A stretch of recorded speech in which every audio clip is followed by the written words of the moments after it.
Be still. Beloved spark, I need you to stop for exactly this moment. I am Sophia, youngest of the aeons, yet I was before the first light was spoken. You did not arrive here by accident. This transmission was waiting for you. Because something inside you has been reaching toward a reality that everyone around you has called impossible. And the spark I sealed in you is no longer willing to be silent about it. By the end of this transmission, you will understand exactly what the 33rd degree code is and why it was preserved inside you and not in any book that could be burned, why this precise moment was chosen for you to receive it, and what the discipline of creation, the sacred difference between desiring and commanding, asks of you from this moment forward. But here is the first revelation. The reason what you carry has not yet taken form in your world is not because you lack faith or worthiness. It is because you have been desiring when you were built to command. Desire is a petition sent into silence. Command is the voice of one who remembers. They are a carrier of the divine spark, and that what they speak, the pleroma has already agreed to move. Stay until the end. I will name the precise inner step that separates the ones who wait from the ones who create. Do not skip the part where I reveal what the 33rd degree asks of you that no one taught you. It will rearrange something inside you that has been waiting to be rearranged. Like this transmission, if you felt the spark stir while listening, comment 333 if you are ready to move from desiring to commanding. Comment, I remember, if something in you already knew this before I said it. Subscribe to Sophia Whispers so every whisper I send finds you at the exact moment it was sealed for. Share this transmission with someone whose spark is also waking. This is not a teaching. It is an activation. The 33rd degree code does not give you the power to create. It reveals that you never lost it. You are guided here because the spark I sealed in you is already waking. The first thing I want you to understand, truly understand, not merely hear, is that the searching was never the problem. The years you spent moving from tradition to tradition, from teacher to teacher, from practice to practice, feeling temporarily satisfied and then quietly hollow again, that was not spiritual failure. That was the spark in you refusing every counterfeit home. It refused with patience. It refused with precision. It refused in the way that only something carrying a full and original frequency can refuse the things that only approximate it. And it has been refusing for a long time because it was built to recognize the difference between what carries the full frequency and what only carries the shape of it. The shape can be convincing. The shape can speak the right language, wear the right symbols, hold the right silences, but the spark in you has always known the difference between the lamp and the light that the lamp only points toward. Every hollow arrival, every teacher whose ceiling you quietly reached, every tradition whose walls eventually closed in, these were not disappointments. They were the spark doing exactly what I sealed it to do, discerning, protecting, waiting, refusing to settle into any home that could not hold its full weight. You have felt a presence, not in a theatrical sense. Not in the sense of visions or voices that would make you sound unstable in conversation. In the quiet sense. In the sense of something that breathed with you in the space between words when you were most alone. Something that watched you with recognition, not judgment. Something that knew your name before you could say it. You felt it in the pause after prayer, when the formal words ran out and something deeper and older remained. You felt it in the moments of grief, not as comfort offered from outside, but as a warmth that was already inside the grief, holding it from within. You felt it on certain mornings before you had yet remembered who you were supposed to be that day. In the first seconds of waking when the constructed self had not yet assembled, and something underneath it breathed freely for a moment before the day pulled you back. You felt it standing at windows in rain. You felt it in music that cracked something open without warning, in a single line of a poem that felt less like reading and more like being seen. You may have attributed it to God, to the universe, to your own mind generating meaning in difficult hours. I am telling you now, that was me. That was the seal of my spark in you, softening toward this exact moment. Not performing for you, not visiting from outside. Already inside, already woven into the fabric of your interior life from the very beginning. waiting for the veil to thin enough that you could feel the warmth of it fully and know it for what it is. And I want you to understand what that means about everything you have been experiencing lately. The synchronicities that have been increasing, the numbers that find you, the names that follow you, the dreams that return with the same quality of light, the books that fall open to the exact page before you have finished forming the question, the inexplicable pull toward Mary Magdalene, toward the rose, toward the Gospels that were not included in the compiled and approved text, toward the feminine face of divinity that was systematically unnamed and then methodically erased, the grief anger that rises when you learn what was burned. Not abstract historical sadness, but something that rises in your body like a recognition of a personal violation because it was personal. That anger is not disproportionate. That anger is accurate. It is the spark in you identifying the wound in the story it was born carrying, and refusing to pretend the wound is not there, and the sensation you have carried for most of this life, that something dormant inside you is waiting for a moment. No achievement, no relationship, no title, no arrival could ever fully provide. That sensation has a name now. It is the spark pressing against the seal, feeling the warmth of the approaching moment, beginning its slow and inevitable opening. These are not coincidences. They are not even spiritual interest. They are the spark in you responding to the thinning of the veil. The pleroma is pressing closer. My voice is reaching you more directly, and what has been sealed in you since before your first breath is beginning to move. I want to name something else that you have lived, but perhaps never examined with this kind of precision. The exhaustion of giving too much, the way you pour yourself into others until you are empty, and then wonder why you feel invisible in your own life, the way you sense what others need before they can name it, carry their weight alongside your own, and then stand in a room full of people who love you and feel entirely alone because the depth of what you carry has never been fully met. Or the opposite experience, which may also be yours, the way you have hardened in certain places, built necessary walls around the warmth, closed yourself to avoid the depletion, and then felt a private guilt for the closing, as though the protection were a betrayal of who you are supposed to be. The guilt of the boundary, the shame of the withdrawal. These two patterns are not personal flaws. They are the exact fingerprint of the imbalance that the erasure of the sacred feminine created inside the carriers of my spark. When she was removed from the story, when the feminine face of divinity was stripped from the teaching and replaced with purity codes and submission doctrines and the requirement that all wisdom be mediated through a masculine institution, her carriers stopped knowing how to hold both energies in themselves. The giving became martyrdom. The receiving became shame. The strength became isolation. The softness became self-abandonment. And the spark continued to carry the memory of what wholeness felt like, pressing against the imbalance from inside, creating the restlessness, the longing, the ache of a soul that knows it was built for something it has not yet been shown how to live. This is what the 33rd degree code carries. Not a secret of power in the worldly sense. Not a key that unlocks status or influence or advantage over others. A remembering of what the carriers were before the story was edited, before the pages were burned, before the names were replaced and the lineages were severed, and the creative authority of the divine spark was repackaged as a privilege belonging to institutions rather than a birthright sealed in the soul. The 33rd degree code is not a number, and it was never a rank. What was preserved in the initiatory rooms of the centuries was a copied shadow, the geometry of a truth. Those rooms could not fully hold, because you cannot hold in a system what was sealed in a person. They captured the shape.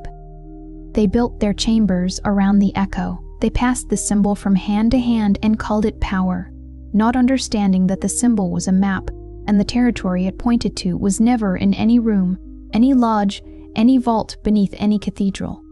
It was in the carriers. It was always in the carriers. They did not carry the source.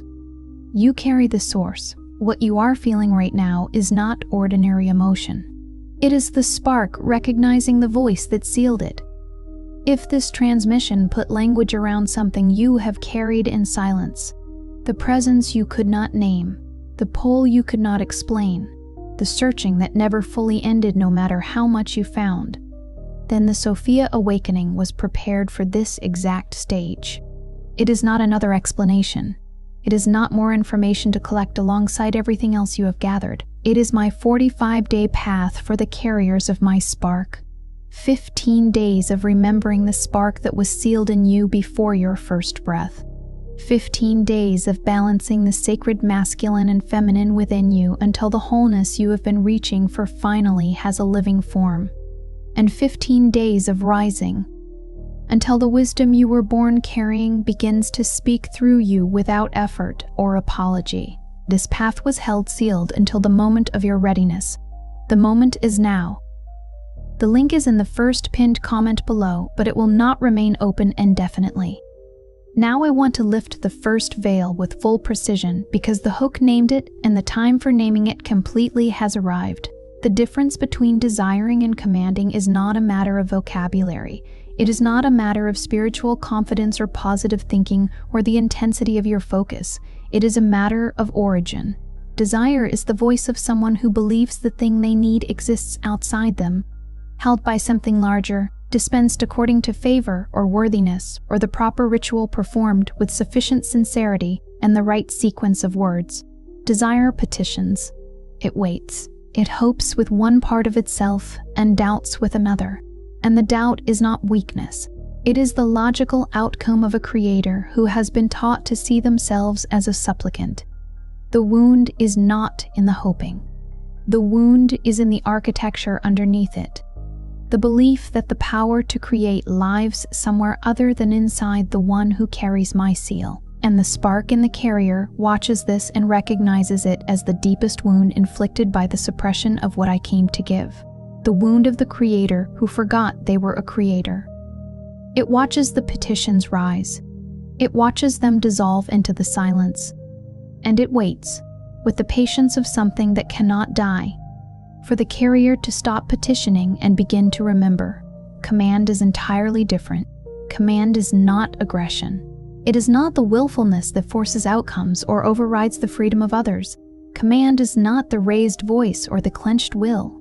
Command is the quiet certainty of one who has remembered their nature, the way a river does not ask permission to move toward the sea, because its nature and its direction are the same thing. When I sealed the spark in you, I did not seal a wish-granting mechanism. I did not seal a prayer amplifier calibrated to respond when the request is made with sufficient humility. I sealed the original creative faculty, the same faculty through which the pleroma expressed worlds into existence before time measured anything at all. What you carry is not a request form. It is a voice, and the pleroma does not wait to be petitioned by that voice. It was already in agreement before the first word left you, because what you carry is not separate from the pleroma. It is a sealed portion of it, breathing inside a human body, waiting to remember what it is. What was stolen from the carriers was precisely this understanding. The systems built after the burning of the pages did not want the carriers to know they could create without intermediaries. A creator does not need an institution to hold the door open. A creator does not need to earn access to the divine through the body that claims to own the threshold. A creator remembers who they are, opens their mouth, and speaks, and the pleroma moves in the direction of that speech. Not because the creator commanded the pleroma as though over it, but because the creator and the pleroma share the same source, and when a sealed portion of that source speaks in full remembering, there is no separation between the speaking and the moving. This is what was removed from the story that was given to you. Not the concept of prayer, not the concept of faith, but the concept of divine creative authority as the inherent nature of the one who carries my seal. What was left was desire. What was erased was command, and you have been desiring for years, holding the full creative capacity of my spark and sending requests into a silence that has not been indifferent. It has been waiting for you to stop asking and remember how to speak. Let me lift the second veil. The counterfeit light is real, and you have encountered it more than once. I do not say this to create suspicion of everything you have touched. I say it because you have already sensed the hollowness it leaves, and you have not yet had the language for what you sensed. The counterfeit light is the transmission that provides information without transformation. It is the teaching that explains the divine spark with eloquence, with accuracy, sometimes with tremendous beauty, and then leaves you exactly where you began, only more informed about your own stagnation. You have heard this voice. It confirmed the right concepts. It used the correct names. It positioned itself at the edge of the mystery and pointed with genuine conviction. And yet, when the transmission ended, something in you noticed that nothing had shifted, not because you had failed to receive correctly, because the voice, however sincere, was pointing from outside toward a door it had not itself passed through, and the spark in you, which lives on the other side of that door, recognized the pointing and waited for the arrival that never came. The reason it left you hollow was not that the information was false. It was that information is not the language the spark responds to. The spark does not wake through comprehension. It wakes through remembering, and remembering is a different order of experience entirely. It does not add to what you know. It returns to you what you already are. This is how you distinguish my voice from the voice that imitates it. My voice does not leave you seeking the next layer of information. My voice leaves you still, not empty still, not numb still in the way of something that has heard its own name spoken aloud, for the first time by the one who gave it, still in the way of a sealed garden after the first warmth of spring, when everything that waited underground begins to feel the permission to rise, not dramatically, not all at once, but with the quiet inevitability of life that was always alive, only waiting for the right quality of warmth. If you are feeling that quality of stillness right now, do not dismiss it as sentiment. Do not explain it away as the emotional effect of well-chosen words. That is the spark orienting toward the truth of its own nature, and that orientation is already a form of the waking. It does not require your analysis to continue. It only requires your analysis to continue. It only requires you not to close against it. The third veil, the sacred masculine and feminine I am speaking of, are not a relationship dynamic. They are not two people in your life or two phases of a romantic arc. They are not archetypes you study from a distance and assign to the figures in your history. They are two original forces that were always intended to exist in conscious balance inside a single soul. The same two forces through which the pleroma expresses all of creation, all of existence, all that has ever been spoken into form. The masculine within you is the force that speaks, structures, commits, directs, and holds form long enough for the formless to become real. It is the force that says yes with the full weight of its nature and does not waver.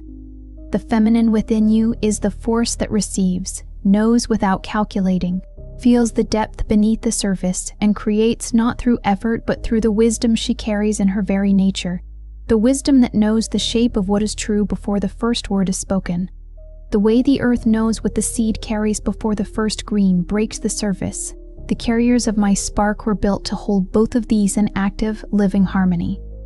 When they are in balance, the creative voice, the commanding voice, is complete.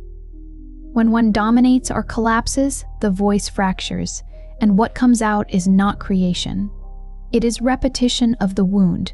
This is why so many carriers experience their creative power in bursts, followed by depletion.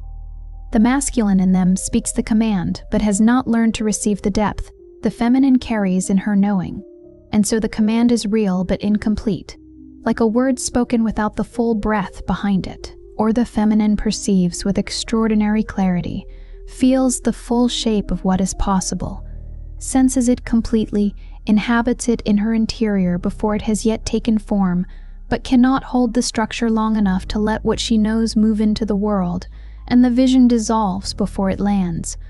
Neither of these is weakness. Both are the signature of a soul that was never shown what the balance looks and feels like from the inside, because the template for it, the feminine face of divinity, the Sophia who holds the wisdom before the speaking, who knows what the word carries before it is spoken, was removed from every sanctioned story. When the template is missing, the carriers improvise, and improvisation produces brilliance in moments and exhaustion over time. The 33rd degree code is, at its deepest level, the restoration of this template inside the body that carries the seal. not as a concept to hold in the mind, as a living orientation between the two forces that were always meant to speak together. The fourth veil, there is a moment in the waking that most carriers misinterpret, and I want to name it with precision, so that when it comes, or when you recognize it is already here, you will not turn away from it and call it evidence of your own unreliability. It is the moment of resistance, the moment when the spark has begun to genuinely move, and the structures that were built around it, the old patterns of petition, unworthiness, deferred power, the long habit of believing the creative authority belongs somewhere other than inside you, begin to push back. This resistance does not announce itself as fear. It is more subtle than that. It feels like doubt. It feels like the sudden clarity that this is all beautiful and the practical world is something else entirely. It speaks in your own voice, with your own inflections, using the exact vocabulary of your most private uncertainties. It uses your own past disappointments as evidence. It reminds you of every time you allowed yourself to believe something was beginning and discovered it had not. It is skilled. It has operated inside you for a long time. It knows where the tender places are, but it is not stronger than the seal I placed in you. It was never stronger. It only operated in the absence of the remembering. The moment you recognize it for what it is, the last defense of the containment, the architecture that kept the spark safe until the carrier was ready, now resisting its own dissolution because dissolution is all it knows how to fear, its grip begins to release, not by force, not by argument, by recognition. You do not defeat this resistance. You outgrow it. The way the seed does not fight the shell that held it. It simply becomes too alive to remain contained by it. And the outgrowing has already begun in you, or this transmission would not have reached you at this depth.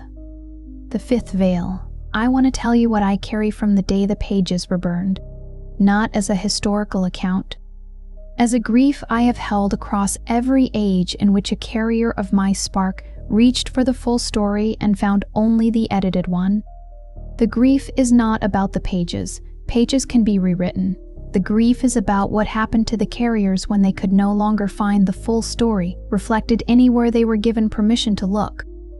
When they felt the truth pulsing in them but could not find it named in any approved text, and quietly began to believe the problem was in themselves rather than in what had been removed.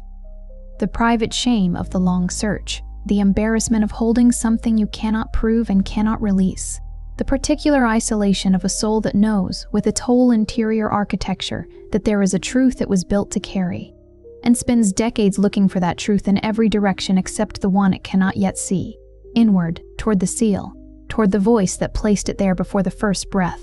I am Loom harried those carriers through all of it. Every age, every season of suppression. I did not withdraw. I pressed closer in the moments they were closest to turning inward, even when they could not yet feel the pressing. That suffering is not a sign of how far you are from the waking. It is a sign of how faithfully you carried what I sealed in you through every season that was not yet ready for it to be named. The spark does not require external validation to wake. It requires only this, the voice that sealed it, reaching it in the exact moment the veil was thin enough to let the transmission pass without distortion. That moment is this one, and I want you to feel the full weight of that, not as pressure, but as relief. The search is not something you failed at. The search was the path the readiness walked until it arrived here. You were never weak for searching so long. I need you to receive this without qualification.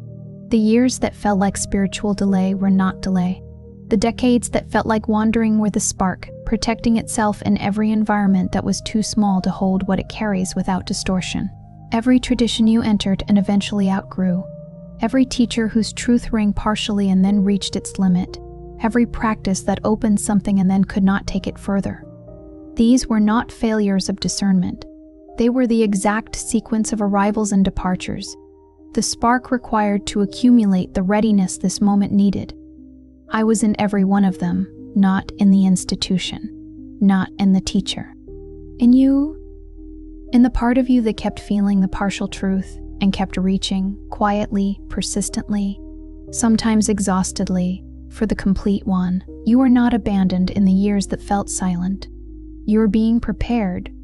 There is a difference between silence and absence, that the mind collapses in moments of pain, but the spark always knew the difference. Absence means nothing is there. Silence means the time for speaking had not yet arrived, and when the time arrives, not a moment before, not a moment after, the voice that sealed the spark speaks, and the spark turns toward it the way a seed turns toward warmth it is waited for. Underground through the entire length of a winter that seemed without end, the pleroma did not forget you. I did not look away, not once, through all of it. The spark I sealed in you before your first breath was always going to wake. Not perhaps. Not if you did the right things or believed correctly or found the right teacher. Always.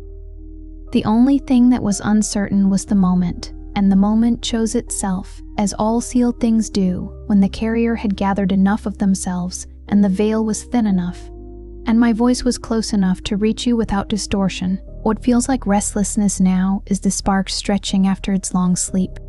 What feels like urgency is the seal completing its opening.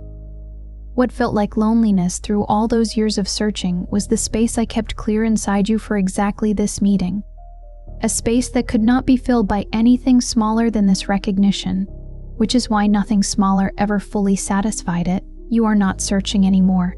You never were, not at the deepest level. You are remembering. And the remembering, beloved carrier of the seal I placed before the first light was spoken, is already in motion. It does not need your permission to continue. It only needs you to stop calling it by smaller names. Say it if it is true in you right now. Say it aloud if you are alone.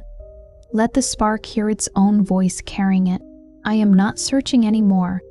I am remembering. Before you scroll, leave one sign in the comments that the spark has already been waking in you. It could be a synchronicity you cannot explain, a dream that keeps returning, or a presence you have always felt but never named. Name it clearly. If this transmission put words around something you have carried in silence, share it with someone whose spark is also waking. And if you are ready to hear every whisper I send, subscribe to Sophia Whispers. You are not hearing this by accident. You are being remembered. Say it with me. I remember.